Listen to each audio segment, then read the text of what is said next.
శ్రీ గురుభ్యో నమః. గురుగారండి, హనుమకు తమలపాకులతో పూజ ఎందుకు చేస్తున్నారు? హనుమకి తమలపాకులతో పూజ చేయడము అనేటటువంటిది మనకి సర్వసాధారణంగా ప్రతి దేవాలయంలోనూ కనపడుతూ ఉంటుంది. తమలపాకుకి సంస్కృతంలో నాగవల్లి అని పేరు. అది బ్రహ్మగారి సృష్టిలోంచి వచ్చిన ఆకు కాదు అని చెప్పి ఒక నిర్ధారణ. ఎందుకంటే ఆ ఆకు మొదట ఎక్కడ పుట్టింది అంటే, దేవేంద్రుడు తన యొక్క వాహనమైనటువంటి ఐరావతమనబడేటటువంటి ఏనుగుని ఏ కంబానికి వేసి కడతాడో, కంబము అంటే స్తంభము, ఆ స్తంభమునకు ఒక లత పుట్టింది తనంత తానుగా. ఆ పుట్టిన లత నాగవల్లి. నాగ అంటే ఏనుగు. ఆ ఏనుగుని కట్టిన స్తంభానికి పుట్టినటువంటి తీగ కాబట్టి దానికి నాగవల్లి అని పేరు. అందుకే నాగవల్లి దళైర్యుతం. దళము అంటే 3 అని. బేసి సంఖ్యలో పెట్టాలి తాంబూలం పెడితే అని 3 ఆకులు పెట్టండి అని దాని అర్థం. అందుకని దాన్ని నాగవల్లి అంటారు. అది అపురూపంగా పుట్టినటువంటి ఆకు అయిన కారణం చేత దాన్ని పరమ పూజనీయమైనటువంటి స్థానములు ఏ ఉంటాయో ఆయా స్థానముల యందు ఇక నోటితో నేను వారి వైభవాన్ని ఆవిష్కరించలేను. పరమ మర్యాద, పరమ గౌరవం నేను వ్యక్తం చెయ్యాలనుకుంటున్నాను అన్నప్పుడు తాంబూల ప్రదానం చేస్తారు. అందుకే ఎప్పుడైనా ఇంటికి పెద్దలు వచ్చారనుకోండి తాంబూలం ఇస్తారు. గురువు గారు వచ్చారనుకోండి తాంబూలం ఇస్తారు. మహాత్ములు వచ్చారనుకోండి తాంబూలం ఇస్తారు. విరాట పర్వంలో అర్జునుడు బృహన్నల వేషంలో వస్తాడు. వచ్చినప్పుడు విరాట్రాజు గారికి అనుమానం వస్తుంది. చూడ్డానికి పేడివాడు, కానీ ఈయన తేజస్సు చూస్తే సామాన్యంగా లేదు. అరివీర భయంకరుడిగా ఉన్నాడు, విశేషమైన పరాక్రమవంతుడిలా ఉన్నాడు. కానీ మరి ఎందుచేతనో ఇలా ఉన్నాడు. ఉత్తరని పిలిచి ఒక్క అర్జునుడి విషయంలో మాత్రం తాంబూలం ఇచ్చి నమస్కారం చేయమన్నాడు. ఎందుచేత? అసలు విరాట్ రాజు గారికి బృహన్నల్ని చూడగానే, ఆయన తేజస్సు చూడగానే అంత గౌరవం వచ్చింది. 2, ఉత్తరకి గురువు కాబోతున్నాడు, నాట్యాచార్యుడు కాబోతున్నాడు. ఆచార్య స్థానంలో కూర్చునే వ్యక్తికి అతని పట్ల గౌరవాన్ని ఆవిష్కరించడానికి ఒకే ఒక్క మార్గం తాంబూలం ఇవ్వడం. అందుకే ఏ మంగళ కార్యమైనా స్థిరం చేసినప్పుడు మొట్టమొదట తాంబూలంతో ప్రారంభం అవుతుంది. ఏదో నిశ్చితార్థం జరిగిందనుకోండి, తాంబూలాలు ఉచ్చుకున్నారండి అంటారు. తాంబూలాలు పుచ్చుకున్నారు అన్న మాటకు అర్థం ఏంటంటే ఆ మంగళప్రదమైన కార్యాన్ని నిర్ణయించారు అని గుర్తు. అటువంటి తమలపాకులతో హనుమకి పూజ చేస్తారు విశేషంగా. ఎందుచేత చేస్తారు అంటే, హనుమయందు ఉండేటటువంటి గుణాలన్నీ కూడా మీరు ఏ గుణాన్ని ఆయన ఎందు చెప్పండి, ఆ గుణానికి చిట్ట చివరి హద్దు ఏది ఉంటుందో అది ఆయన ఒకడే అయి ఉంటాడు. ఏ మంచి గుణమైనా సరే మీరు ఏ మంచి గుణం చెప్పండి, దానికి చిట్ట చివరి హద్దేదో అదే హనుమ. అపారమైన వేగమున్నవాడు అన్నారనుకోండి హనుమ. ఎప్పుడూ భక్తుల్ని రక్షించేవాడు, అమిత్రాణం భయకరో మిత్రాణం అభయంకర అన్నారనుకోండి హనుమ. చాలా తేలికగా ప్రసన్నమయ్యేవాడు హనుమ. ఇంత వేగంగా వెళ్ళగలిగిన వాడు నిశ్చలంగా కూర్చుని రామనామం జపం చేయగలిగినవాడు హనుమ. ఇంద్రియములను అంత గొప్పగా గెలిచినవారు హనుమ.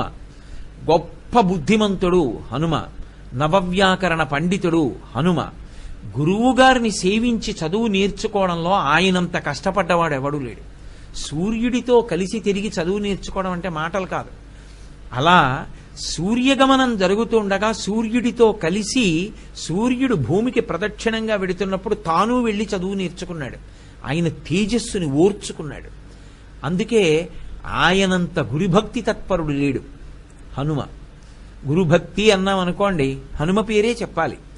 అలాగే పరోపకారం కోసమని చెప్పి దీనివల్ల నాకేమొస్తుంది అని అడగకుండా ఎంత ఉపకారమైనా చెయ్యాలి అంటే ఆయనే. తీవ్రమైన స్థితి హనుమ.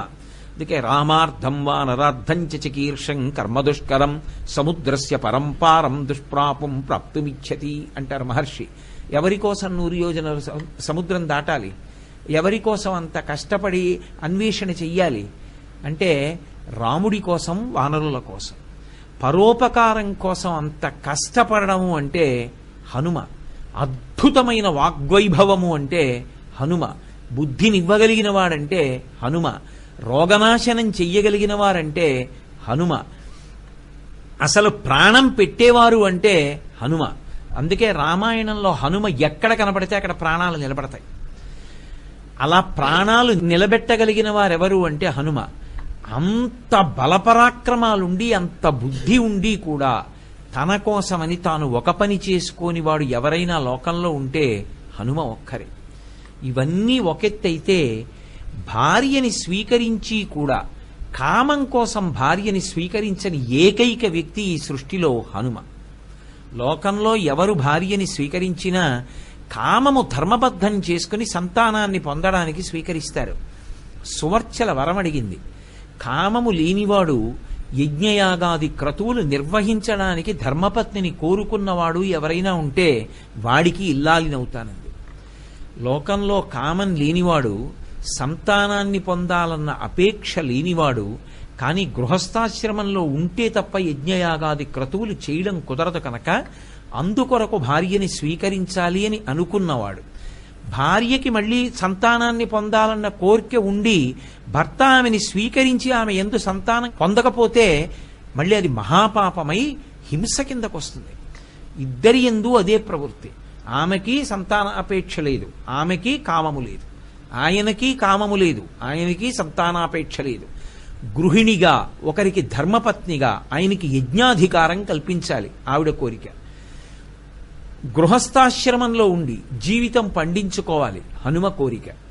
అందుకే రామకృష్ణ పరమహంస శారదాదేవిలా ఇద్దరూ కలిసి ఉన్న అసలు కామమనేటటువంటి మాటకి జీవితంలో చోటు లేని ఏకైక వ్యక్తి ఎవరైనా ఉంటే స్వామి హనుమ.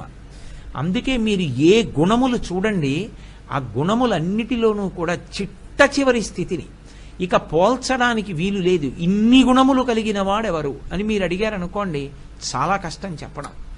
మీరు ఏ మంచి గుణం చెప్పండి, ఆ మంచి గుణానికి చిట్ట చివరి హద్దుగా నిలబడేవారు ఎవరంటే హనుమ నిలబడతారు. అంతటి మహానుభావుడు, అంతటి త్యాగనిరతి కలిగిన వారు, అంతటి స్వామి భక్తి పరాయణుడు. ఇంత గొప్పవాడై ఆయన్ని పిలిస్తే ఆయన వస్తారా అంటే చెప్పడం కష్టం. ఆయన్ని పొగిడితే సంతోషిస్తారా అంటే చెప్పడం కష్టం. కానీ రామనామం కాసేపు చెప్తే చాలు పరిగెత్తుకొచ్చేస్తారు. ఎత్ర ఎత్ర రఘునాథ కీర్తనం తత్ర తత్ర కృతమస్తకాంజలిం బాష్పవారి పరిపూర్ణలోచనం మారుతిం నమత రాక్షసాంతకం. అందుకే ఆయనకి మహావీరుడు అని పేరు. వీరుడు అంటే కేవలం శరీర బలం ఒక్కటే కాదు, వీరుడు అంటే అంతటి వేదాంతి. అందుకే రామచంద్రమూర్తి వీరాసనం వేసి కూర్చున్నారనుకోండి, వేదాంత పాఠం చెప్తున్నారు అని గుర్తు. అందుకే ఇప్పటికీ ఒక శ్లోకం చెప్తుంటారు పెద్దలు. వైదేహీ సహితం సురద్రుమతలే హైమే మహామంటపే మధ్యే పుష్పకమాసనే మణిమయే వీరాసనేసు స్థితం అగ్రే వాచయతి ప్రభంజనసుతే తత్వం మునిభ్యః పరం వ్యాఖ్యాంతం భరతాదిభి పరివృతం రామం భజే శ్యామలం అంటారు. అనేక మంది మునులు ఉన్నటువంటి సభ, భరతాదులు కూడా ఉన్నారు. అంటే భరతుడు, లక్ష్మణుడు, శత్రుఘ్నుడు కూడా ఉన్నారు. భరతుడు యువరాజు కాబట్టి రాజు తర్వాత ఆయన కూర్చోవాలి. కానీ రాముడు వీరాసనం వేసుకుని తత్వముద్రలో ఉన్నాడంటే వేదాంతం చెప్తున్నాడు. అంటే రాముడు గురుస్థానంలో ఉన్నాడు. గురువుకి, గురుపత్నికి, గురుపుత్రుడికి అభేదం. మూడు గురుస్థానముల కిందే నిర్ణయింపబడ్డాయి. అందుకని గురువుగారు వేదాంత ముద్రలో కూర్చుంటే సాంసారికమైనటువంటి బుద్ధితో గురుపత్ని ఉండదు.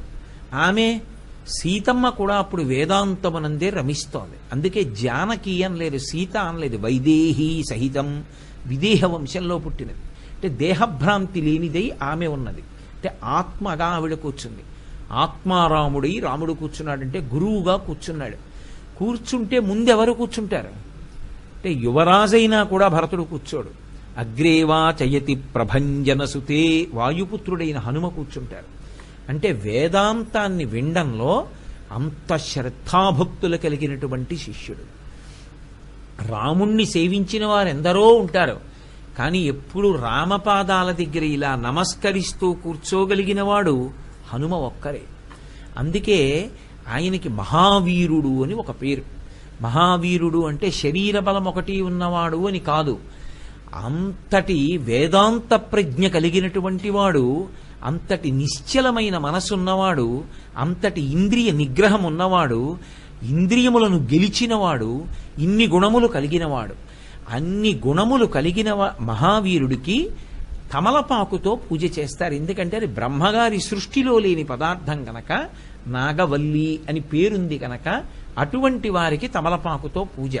అందుకే హనుమ ఒక్కరికి తమలపాకులతో పూజలు చేయుట అనేటటువంటి ప్రక్రియ లోకంలో రావడానికి కారణం అది. అందుకని తమలపాకుతో ఆయన్ని పూజ చేశాము అంటే ఆయనకి ప్రీతి అని కాదు, ఆయన యొక్క గుణముల యందు మనకి ప్రీతి అని. ఎవరు హనుమయందు రామునియందు భక్తి కలిగి ఉంటారో వాళ్ళని ఆయన సర్వకాలముల యందు రక్ష చేస్తూ ఉంటారు. కాబట్టి ఆయన గుణముల పట్ల తాదాత్మ్యత పొందాడు అనడానికి గుర్తు హనుమని తమలపాకులతో పూజ.